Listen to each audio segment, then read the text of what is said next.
Hi, everyone. Welcome to today's masterclass on crisis communications. The topic today is the social media conundrum. And specifically, we're going to ask the question, should your organization be using Facebook as part of your crisis communications strategy? I am Jarrett Bro. I am your host. I work as a crisis communications expert, and you can find out more about me at brocommunications.com, and I will share more information with you later. Today's masterclass is sponsored by situationhub. situationhub is a crisis communication software platform designed to get information about a situation to your internal decision makers quickly. It allows you to alert your internal decision makers. It writes a news release on its own. We'll tell you a little bit more about that in a few minutes. On the call today, we have people from all walks of life. Often on the master classes, we segment them by hospitals or by chemical companies or by electric cooperatives. Today, we have people from all sorts of groups, all sizes of companies, lots of PR firms. This is a hot topic, and it's going to be a lively discussion. I want to manage your expectations from the get-go. The goal is for this to be a 1-hour program. If you have surplus questions at the end of 1 hour, I will stay on the call and answer everyone's questions until you have gotten them answered. Another part of managing your expectations today is I will not give you a final answer as to what you should do, because everybody's company is different. Everybody's customer base, everybody's stakeholder base, everybody's audience base is different. Some of you on this call are the head of communications, but you're also responsible for making sure there are napkins in the break room, and you're in charge of the janitorial staff, and who knows what else you've been assigned to do. Some of you are heads of communications teams as senior communicators with 100 people on your staff. Some of you are a company with just one location. Some of you are a company that has, thousands of retail locations around the country. I know we've got several folks here from Best Buy, a place where I was once upon a time a vice president. So there is no one size that fits all. Manage your expectations. We're going to help you decide what your strategy should be. I will start by sharing my screen with you today and sharing a few slides with you to set the stage for what today is as we look at the social media conundrum in this masterclass. We're going to have two guests today. The first to join us, and I have misspelled his name. Shame on me. Jay Bear, CSP, CPAE. He is a marketing expert. He is a best-selling author. He is a Hall of Fame speaker. If your company is trying to do outbound social media marketing, Jay is your go-to guy, and his website is Convince and Convert. I will share all of this information with you afterwards, so you don't have to take copious notes on the various slides. Jay will be joining us in a pre-recorded video that we did yesterday. His schedule did not allow him to be with us today. The next guest will be Katie Habe. And the reason I jokingly call her the troublemaker is she's the reason we're having this. Katie is a certified cooperative communicator. That means she works for a rural electric cooperative, and she works for Medina Electric Cooperative. She is member relations supervisor and communication supervisor, and medinaec.org is the website. For those of you who are not familiar with what an electric cooperative is, there are about 900 small electric companies all across America. Some operate in just one county. Hers happens to cover 17 counties, and it's how electricity brought to farm starting back, he said, 40s, when the big power companies didn't want to go there. So if you're an urban customer and you've always lived in a city, you may have no idea what a co-op is. We're going to meet Katie in a minute. The reason I say that she is the troublemaker who started all of this is because she's in Texas. And if you watch the news a couple of weeks ago, the lights went out in Texas. And at about 7 in the morning, Katie called me and said, "Hey, Jared, I met you in 2014 at a conference and I need some help." And specifically, the help was the conundrum of social media. A few things about me, just so that you have some context as to who I am if we've never met before. My background is as a crisis communications expert. From 1979 to 94, I worked as a journalist, print, radio, mostly TV. 1994, I became a crisis communications expert, started doing media training, speaking at conferences, and also writing my first book. So I don't have books, I have book. The book is called Don't Talk to the Media Until. And then in 2020, I launched the software company situationhub, which is the sponsor of this event. You can learn more about me at growcommunications.com. The objective of today is no sales pitch. This is a place where we gather once a month to share best practices. This is the largest audience we've had out of 6 months now that we've been doing this. And it's designed to bring some higher level thinking into things that affect you, your job, and your company. So once a month, this is where we all hang out. If you miss the hangout once a month, everything is on situationhub.com/blog. Every past masterclass is on there, so you can dive in deep for that. The whole goal here is to be a learning community, whether you are a subscriber to Situation Hub or not.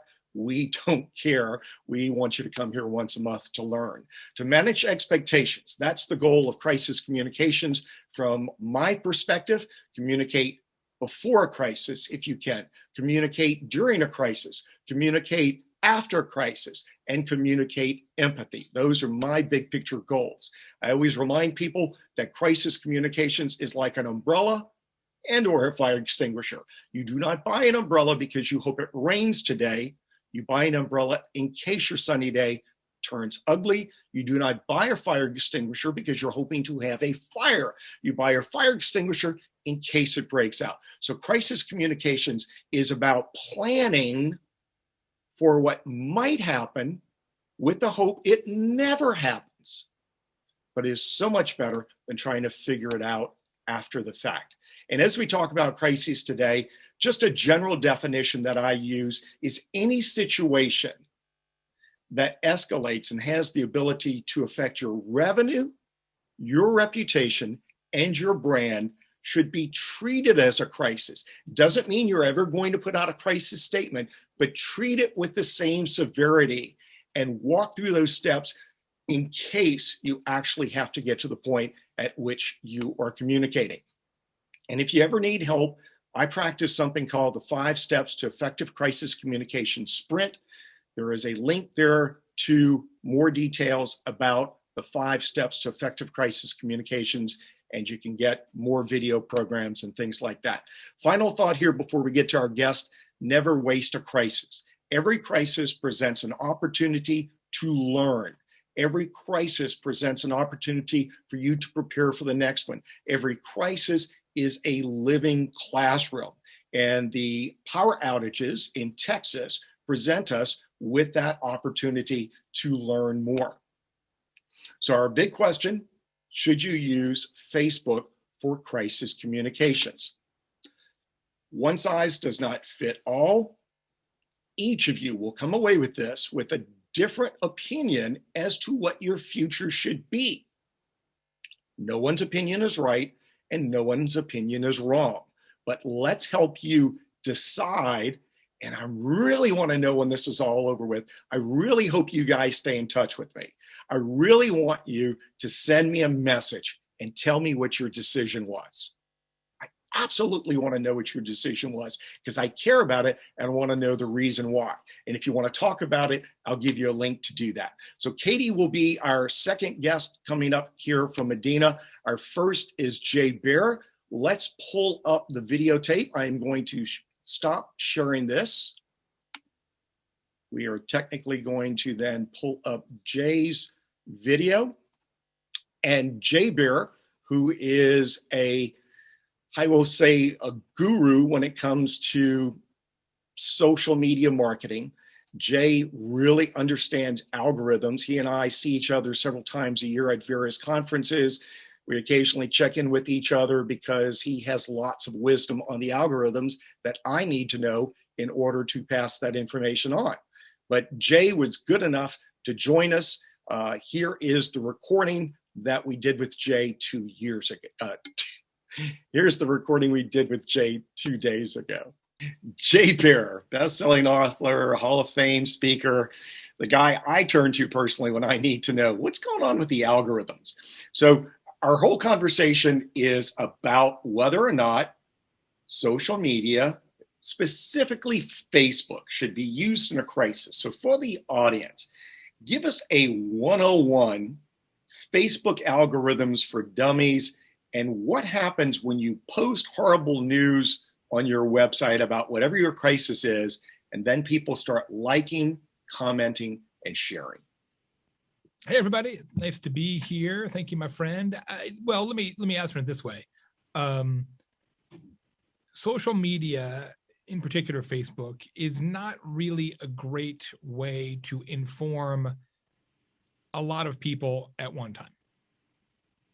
Because the way Facebook works is any particular piece of content that is posted there, whether it's from you or me or a company or a Kardashian, is evaluated by the Facebook algorithm.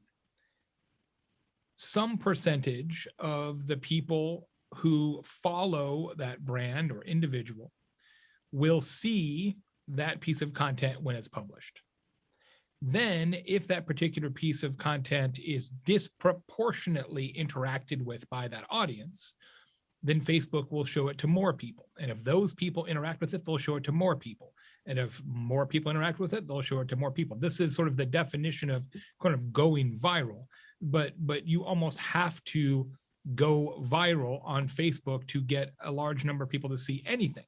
Because the reality is, every time an individual person logs into Facebook, they are due, quote unquote, some 2,000 pieces of content. 2,000 pieces of content have been published by brands and people that they're already connected to. So obviously they can't show you 2,000 things.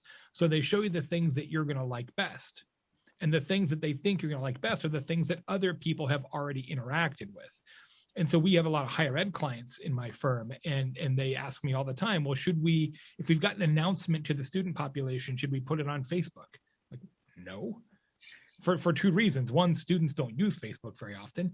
And two, Facebook's not like an email newsletter, right? If I send an email to 20,000 people, all 20,000 people will get the email, every single one of them, all of them, as long as the email address is correct. Now, some of them may delete it, some of them may not read it, some of them may not click on it, but 20,000 out of 20,000 will get it. If I put something on Facebook and I have 20,000 friends, followers, generally speaking, your mileage may vary, 0.25% of that audience will see it. Unless it takes off. And the only way it takes off is if people comment on it, like it, and share it. In particular now, shares, because you're voting with your own social currency, and comments. And not just any comment. They actually look at how long is the comment. So a comment that says awesome or tragedy does not get as much algorithmic credit as a comment that's 2 paragraphs long. So long story short, do not use Facebook as a way to reach a known audience reliably. Facebook does not offer reliable reach. It offers unreliable reach. That doesn't mean that it doesn't have a role to play. Of course it does. But it's not send an email or use Facebook. That is a poor decision. So there are a bunch of people right now crying because of your answer. I love your answer. And I know a whole bunch of them are going to tell me what they tell me every week when we have these conversations with my clients, which is, but I'm trying to be transparent. Someone sold people in public relations this bill of goods years ago that, well, you have to be transparent. And my belief has always been, your website is pretty darn transparent. What are your thoughts on the people who are crying right now because they think Facebook makes them, air quotes, transparent? I think the answer is a little bit of both. I'm not suggesting that you never put anything on Facebook, especially if, let me say it this way. You should fight a social media crisis with social media water. So in some cases, and it more so happens on Twitter, because Twitter is still the platform of the current. Facebook is the platform of the reaction. Twitter is the platform of the current. It is very common that when you have a crisis situation, that crisis will break on Twitter before anywhere else. Mm-hmm. And you'll start to get this kind of tsunami effect of comments. It does make sense to then handle that crisis with a definitive statement and bring all the conversations back to what we call your home base, right? So right. situationhub handles this very, very well for people. And then what you want to do is not have that exchange of ideas or perspectives in social media per se.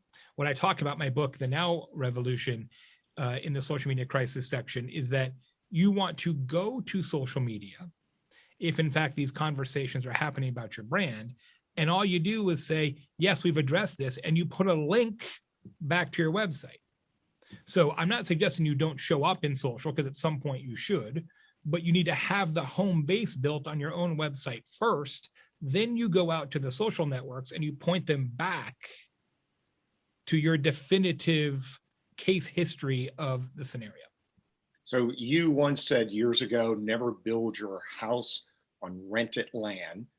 Facebook is rented land. The Facebook of 2006 is not the one of 2016. Is definitely much worse. They're a much worse landlord today than they were then. It's a slumlord now. Yeah. Yeah. So home base for everybody on the master. You got to have a home base first. Home base is your website newsroom. Yeah. If Facebook is your home base, if that's where you're trying to have the definitive story of this crisis, you have no control, literally no control over who sees it or how many people see it. And then two, what will happen invariably is you end up fighting a land war in Asia on multiple fronts, because you'll have this post over here where people are talking about it. You'll have your own post where people are talking about it. You'll have this other post that maybe is news media that people are talking about it. And you end up trying to keep your story straight in a bunch of different places that you have no control over. Whereas if you set up your home base and say, this is where we are going to tell you all the things you need to know about what has transpired, then you use social to draw people there. Then you control the narrative, number one, and you control the conversational mechanics. If you want to open comments, which I always think you should, you can do that. If you don't, you don't have to, but all of those things become your choice. If you're trying to talk about a crisis in a venue that you don't really have the keys to, you are completely subject to a bunch of other people's desires, algorithms, and proclivities that may or may not yield a positive outcome for you. Let's go back to the word proclivity. What a great word. So we're just to timestamp this again. This is March 2021. We've been in COVID virus for 1 year. People understand infection rates and viruses. Yes, tomorrow is 1 year since I went to an airport. Yeah, me too. Exactly. I haven't even seen an airport. I vaguely remember what they're like. Exactly. However, I just got my second shot, so I'm good. Nice, well done. So moving on with the whole proclivity factor. Mm-hmm.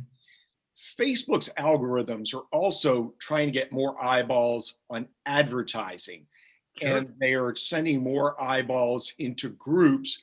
And what we see is some groups are lovely groups. They're gardening clubs, et cetera, moms who jog. But if you join Moms Who Jog, then they might feed you, well, you like mom topics? Here's a group called Moms Who Hate Viruses, or some other proclivity.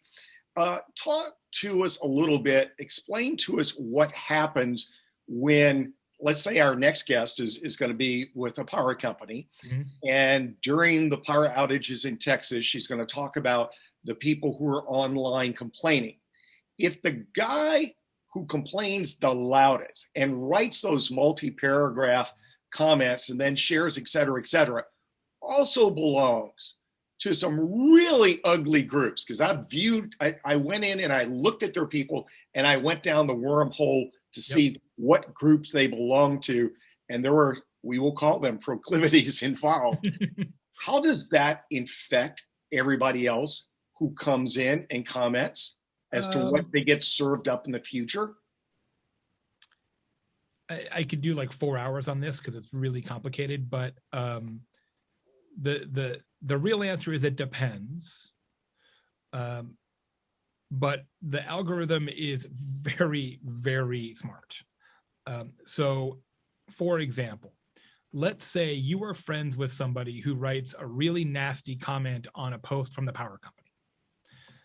If you are connected to that individual, you are also in the same geography. So Facebook knows, right? They understand whether or not you are proximate to somebody else. And they also understand how utilities work, that it's based on geography in most cases. And you have, for example, liked a previous long comment by that person that maybe used some of the same language. Then you are more likely to be shown that post than you would be otherwise.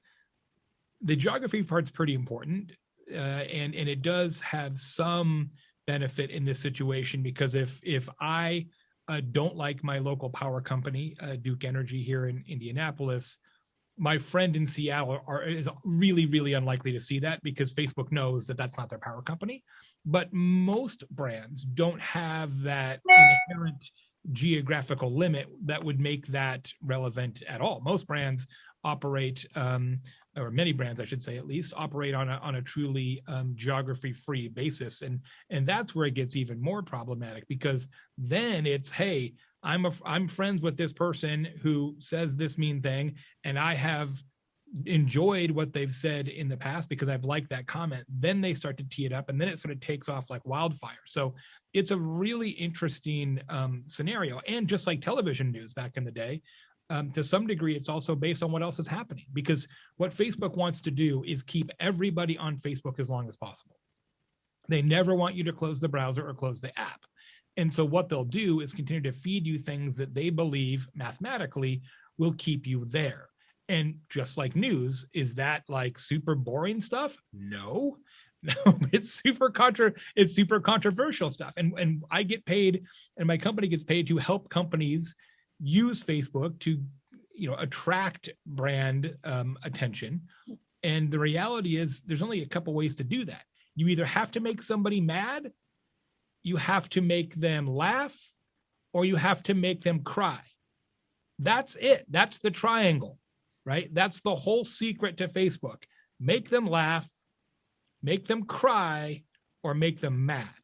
So consequently, if something happens, Facebook is going to show it to more people because it keeps them on the platform. Interesting phrase you use. When I used to have a video production company, my phrase was make them laugh, make them cry, make them write a check. If they laugh and cry, they're spending money with you. If they get angry, they're interacting. Yes, it's the same dynamics, right? Yeah. Once you get bored, you're closing the browser. That's just it. Yep. Well, your insight is always outstanding. I appreciate your time. Anything else that you want to add? I just want to reiterate this point. It's not your website or social media. It is your website first, then social media as a traffic driver back to your website. Now, that's not how you do it day to day from a marketing perspective, but in a public relations comms crisis perspective, that is 1,000,000% the way to do it. Okay.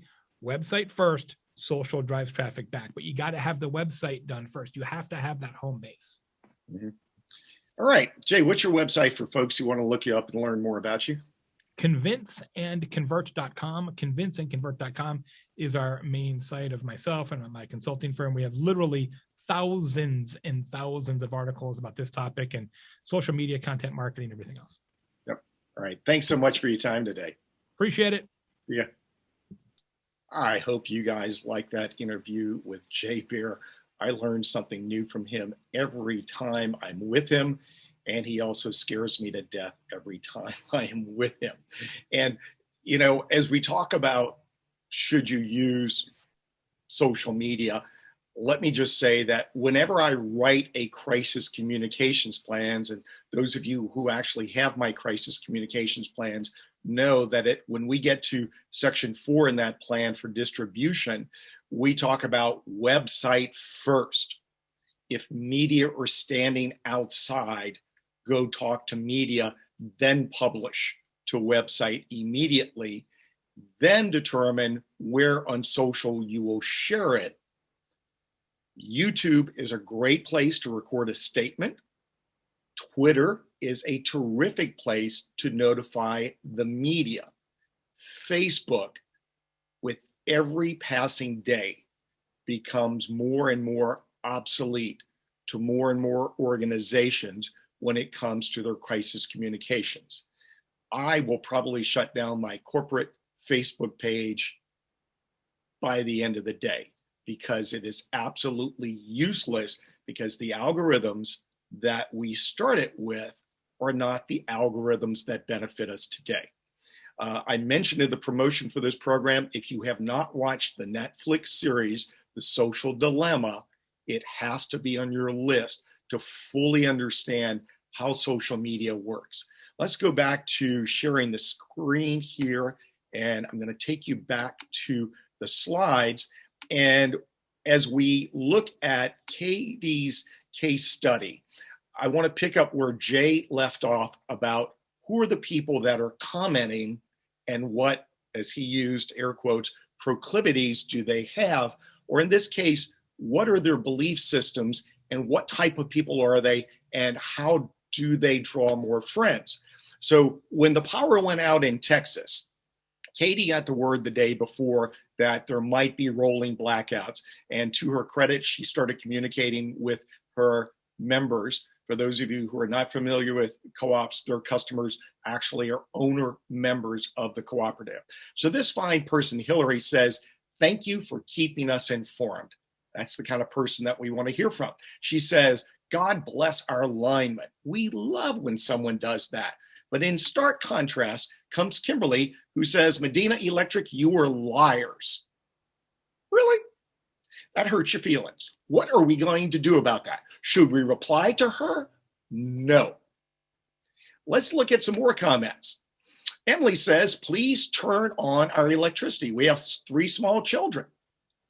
And Bree down at the bottom says, "Well, Emily, it's not as easy as just turning on a switch."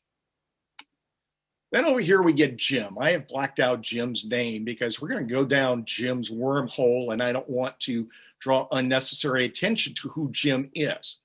But Jim immediately starts mansplaining to the electric company that if the cold in the house keeps getting colder, it will take more power. Now, at this point, ERCOT, the power grid, has shut off power to companies all across Texas. There is not a darn thing Medina Electric can do to turn the power back on to some customers. It's just going to get uglier and uglier and uglier. Somebody named Charles comments. Because Charles commented, Jim got a note to say something again. And Jim goes on the long ranting paragraphs that are very negative and very angry, just like Jay Bear warned us about. So this is a map of Texas, and I'm going to show you the geography politically of Texas as we go down Jim's wormhole. Full disclosure, as we go down the wormhole, I am not making any political or personal judgment about the people. Katie's co-op is to the southwest of San Antonio, where you see a big swath of red and blue counties. She has 17 counties that they serve in these rural communities.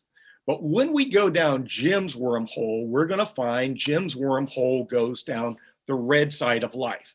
Again, there is no judgment here. I just need you to see what happens when someone who is influential in certain groups comments, especially negatively and in an angry way.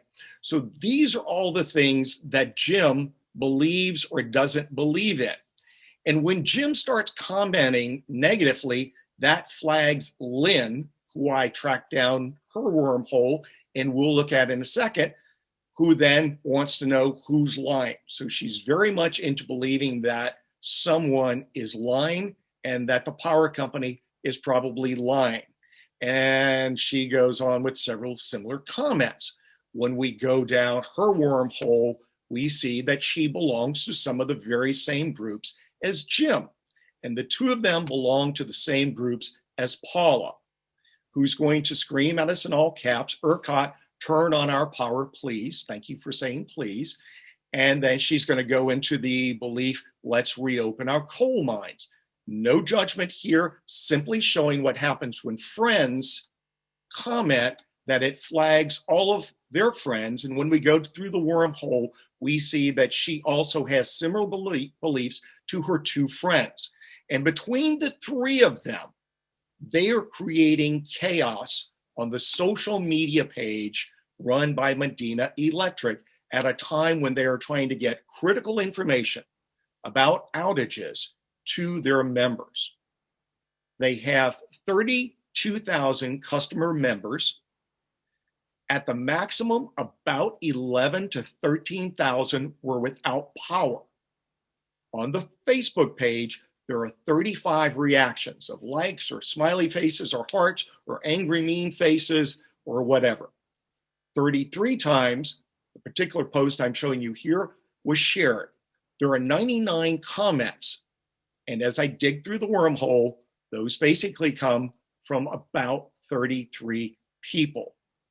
Jim and Paula and Lynn are basically stirring that pot and making life miserable. So the first thing I did when I got on the phone with Katie is I said, Katie, just let it go. Start putting everything on the website. Go to your home base. Now, because Facebook was already being used, we continued to put posts, but every post said all official information about the outage will be on our official website, and we gave the location, and eventually started telling people that we're not necessarily monitoring your comments.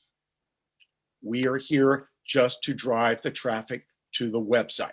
So with that, I will stop sharing the screen and let's bring Katie on, the star, my hero.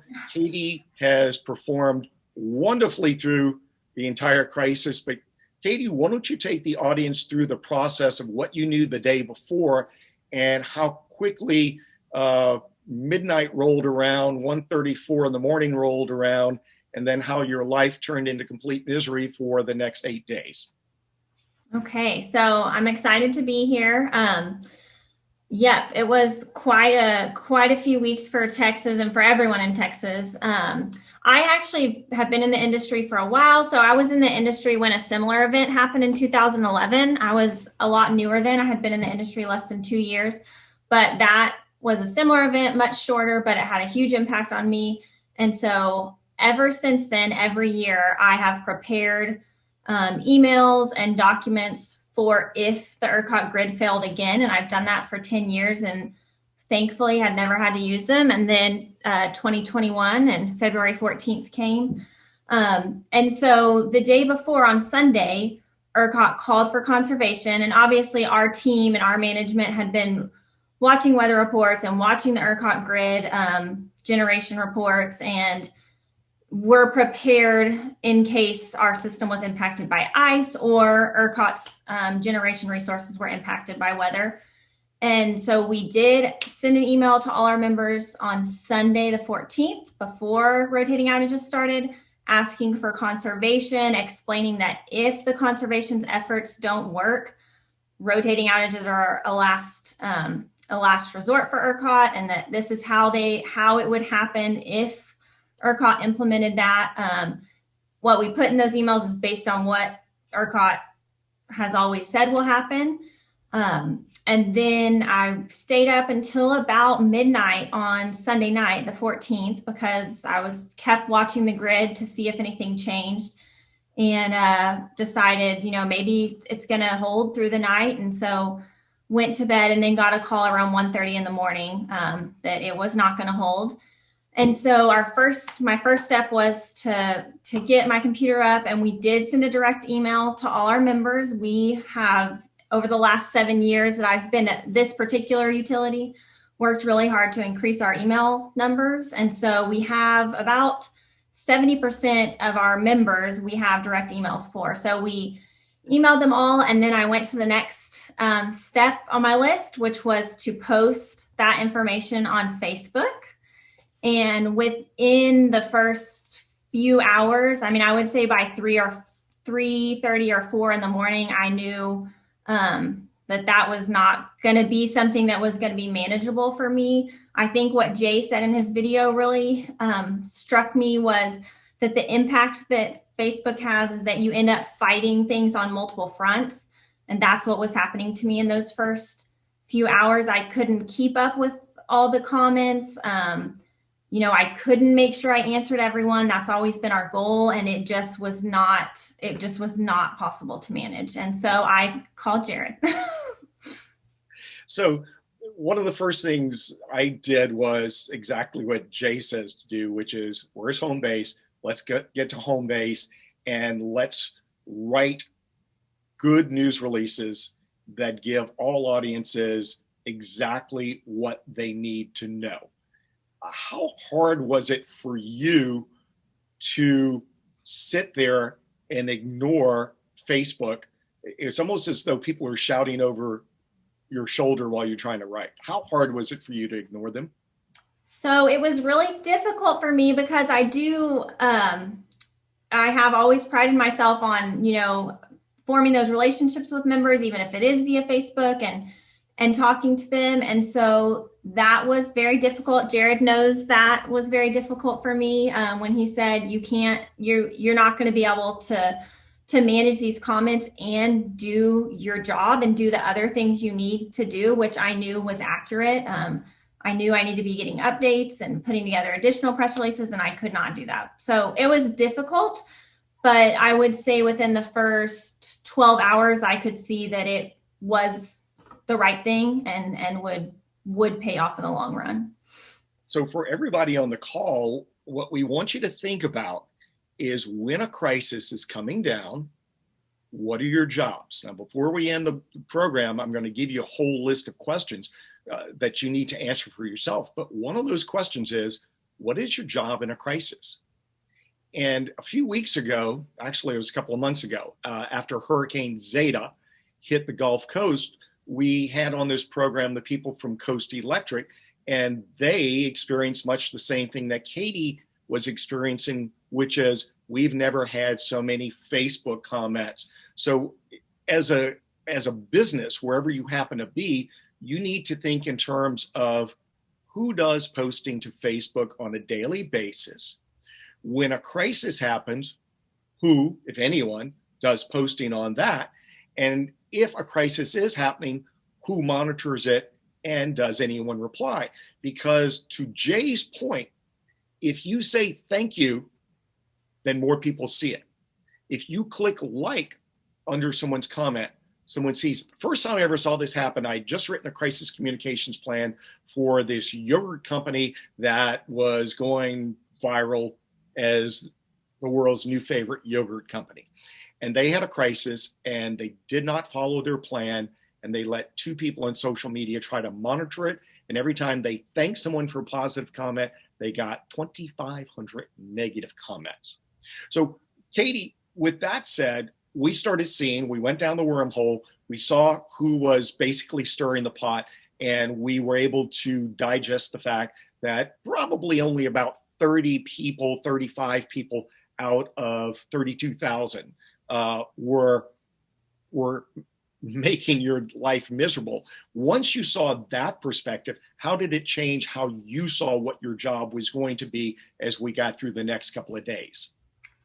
It definitely made it much more manageable. And, the other thing that it made me, I think I was aware of, but made me realize all the more, was those people were distracting from some members with real outages and things that we needed to know about. And then I'm not able to keep up with the comments because it's just spiraling out of control. So the not commenting was very good, and it enabled us to do 3 or 4 news releases every day at timed intervals, and people knew to expect it. And we sent nightly direct emails to all our members, and people knew to expect those. And most of our emails during this process had about a 50% open rate. So that's another thing that, Jared and I have spoken about is it is easy. And I definitely was of this mind that, well, a lot of people are seeing it on Facebook. But then when I look back at our stats, well, a lot of people were opening our direct emails.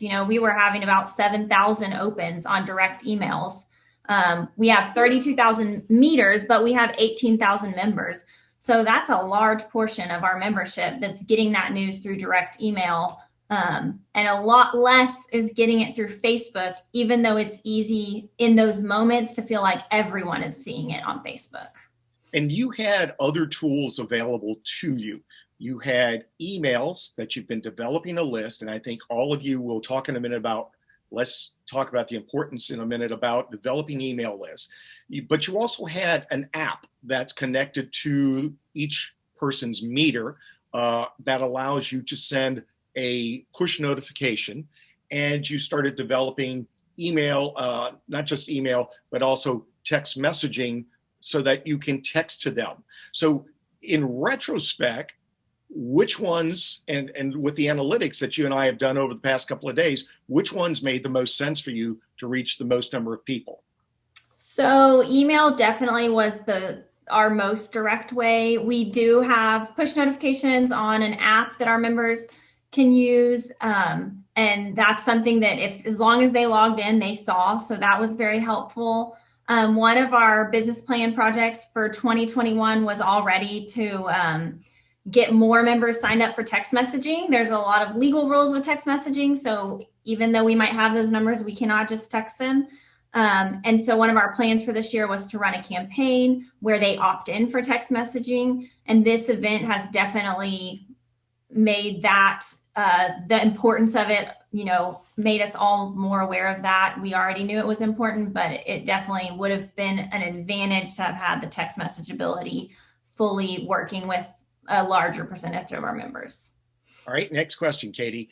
Out of all those comments that were on social media, was there a single comment that made someone's life better and better informed people about the crisis?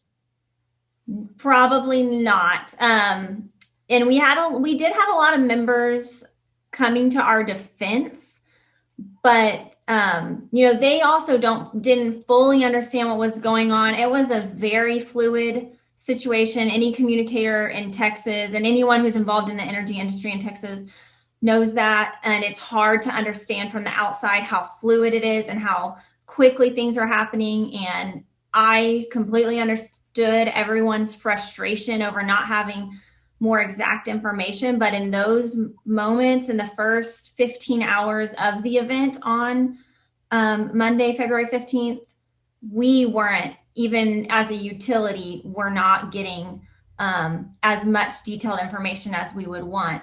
So it was just a unique situation.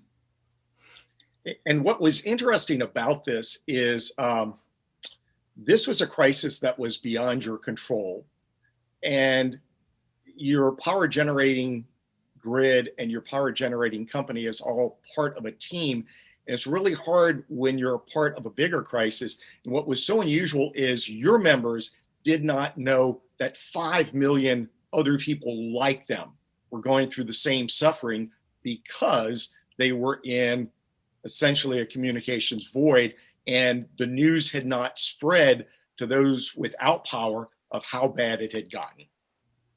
Yes, and we definitely saw that impact kind of the tone of things, maybe 15 hours into the event, maybe Monday afternoon. You could kind of start to see the tone shifting, but definitely those early morning hours, we saw a lot of some of the comments that you've seen where people thought we were lying, and I do think they just had no idea the impact of the situation, how wide reaching it was. Yeah, a couple of people are asking questions. One is asking, do you use any kind of a news release service?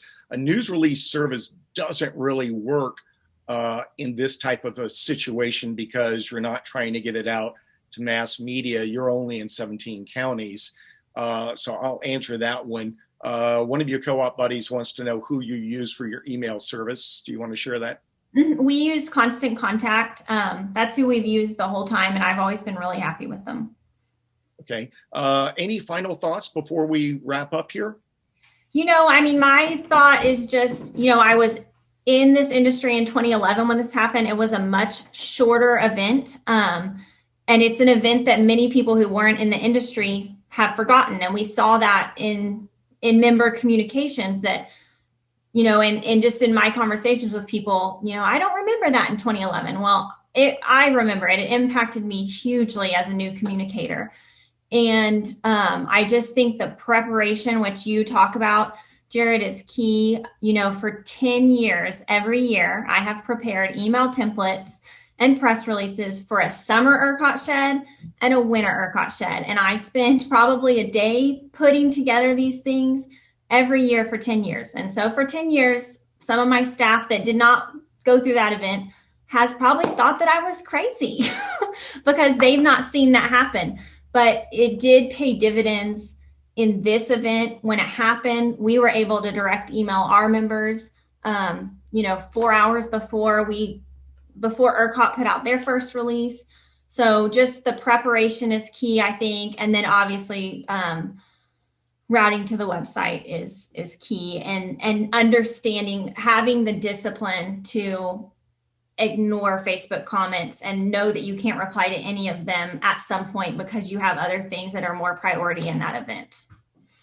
Is there anything that I could say that would make you shut down that Facebook page? I don't know if I'm quite there yet. Just looking at analytics, during that event, about 25% of our traffic to our website came from Facebook.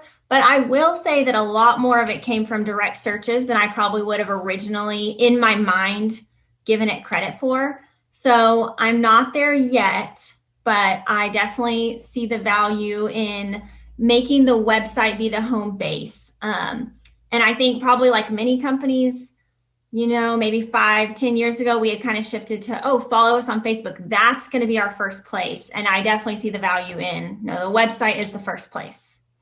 Yeah, we're going to start training. So let's talk about training customers a little bit. I want to thank you, Katie. You are an outstanding professional.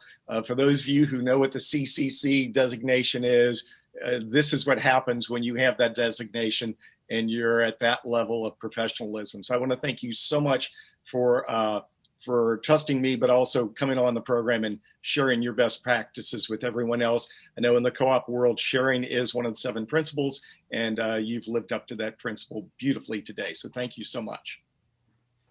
For those of you who are in the space of being able to gather email addresses and phone numbers, think in terms of incentive plans. And if you want to talk with me offline, we'll talk about that.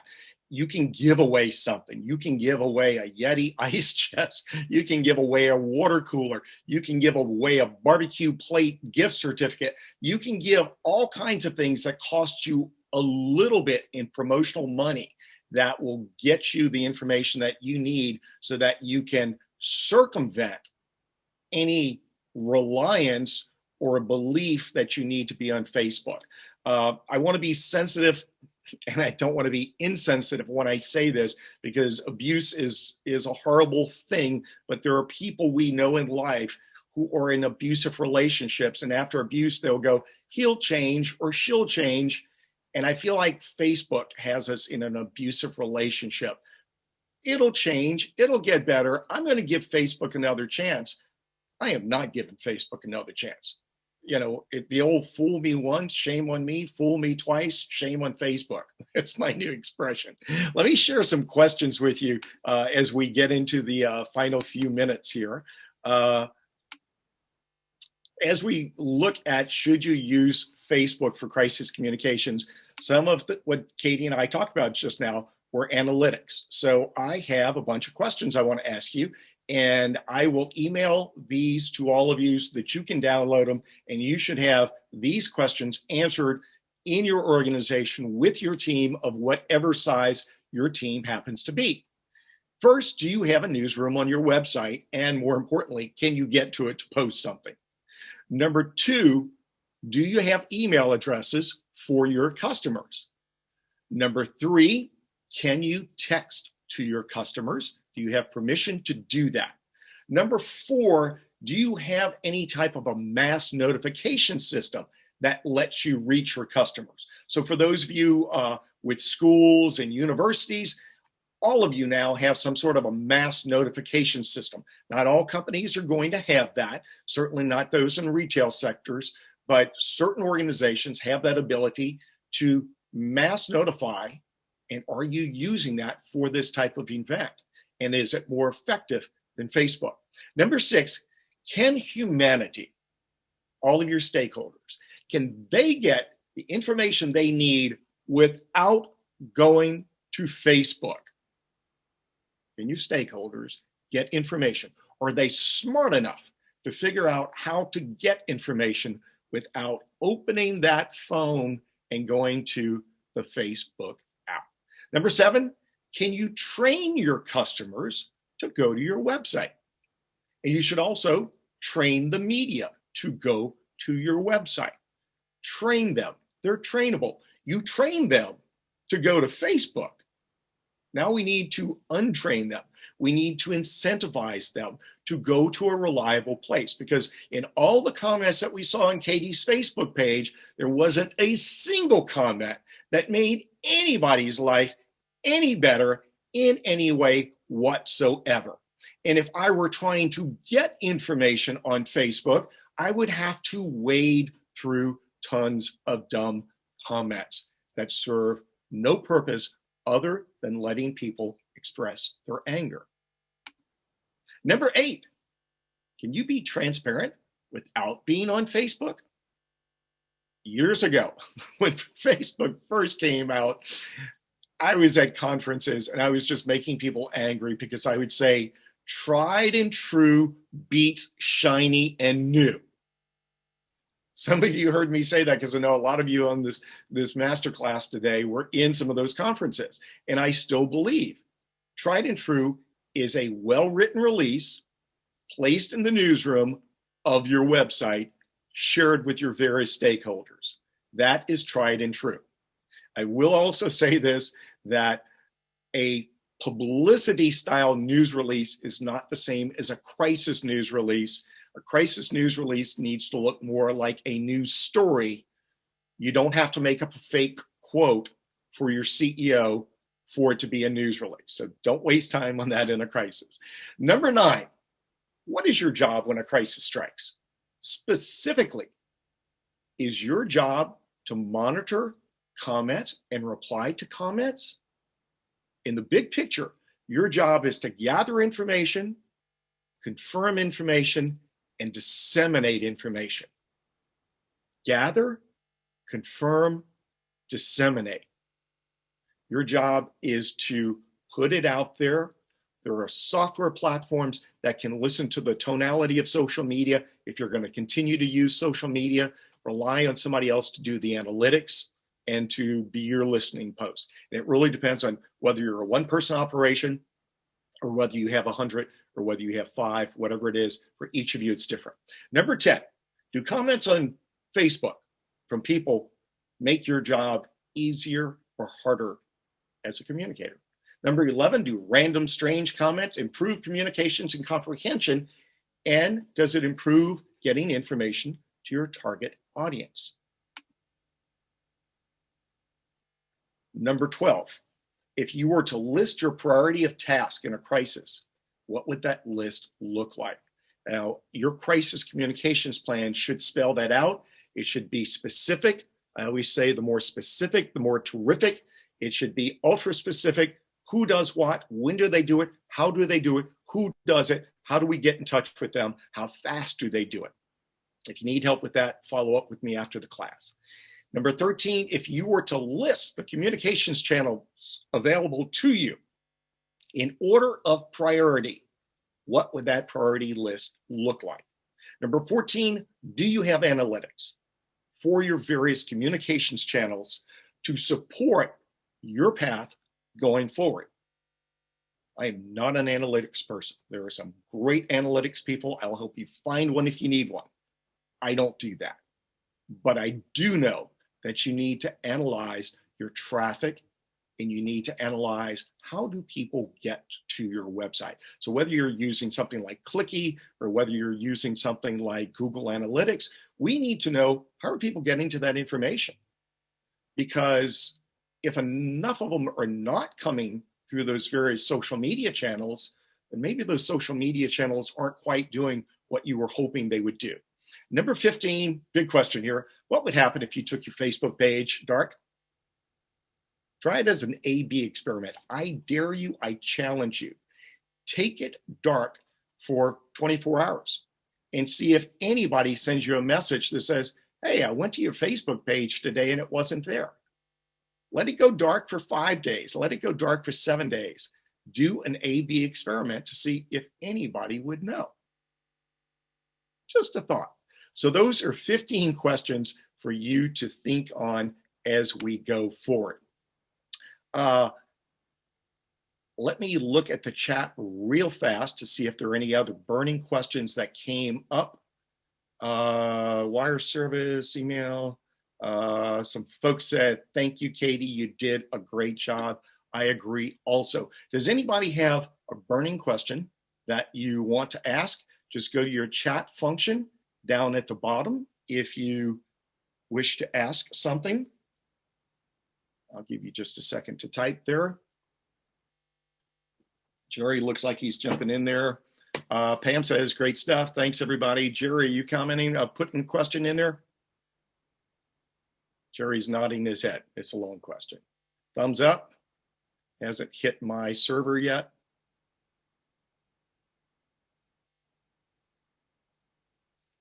Does Katie use the same process for outages? Katie? Jerry wants to know your process for outages. Essentially, that's what you're using is the protocols for your outages, right? Yes, if it's a large, widespread outage. Now, since we have 17 counties and we have a little over 9,000 miles of line, we do not make it a practice to post about every outage. If it is 500 people or more, and if we know it's going to be 4 hours or longer because of a poles down or a significant weather event, then we post about it. And otherwise, we actually direct them to our website, to our outage map, and to follow things that way. But a similar process in large outages, yes, sir. Jerry's giving you a big thumbs up there. So I want to wrap up with a couple of things here. Let's give you a couple of freebies and a couple of offers before you go. I will be emailing every one of you. If you want to have a private call for 15 minutes, I'll give you 15 minutes without charge. And there is the Calendly link right there. So copy that link down if you want to call, or if you want more information, you can go to brocommunications.com. I know a lot of times people can't ask questions publicly because of private issues. The 5 steps to effective crisis communications, or to do vulnerability assessments, to have a crisis communications plan, to have pre-written statements, to do your crisis media training, and to do your crisis communications drills. Too many organizations put off doing this because of the pandemic. And what you see is you ran into pandemic plus power outage, pandemic plus tornado, pandemic plus whatever else. So if you went into panic mode or decision paralysis, it's springtime. I have pollen on my car down here in South Louisiana. It's time for renewal. So go to the Bro Communications website. You can sign up for some free courses, free video courses. If you would like to use Situation Hub, or if you want to know what the heck does Situation Hub do, use this link to schedule a demo for Situation Hub. You can also go to situationhub.com to watch videos. There's a great 30-second video that explains what Situation Hub is.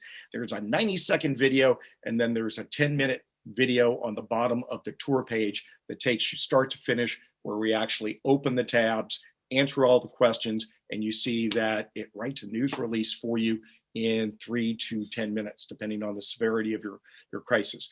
For those of you who are subscribers, we're heading into tornado season.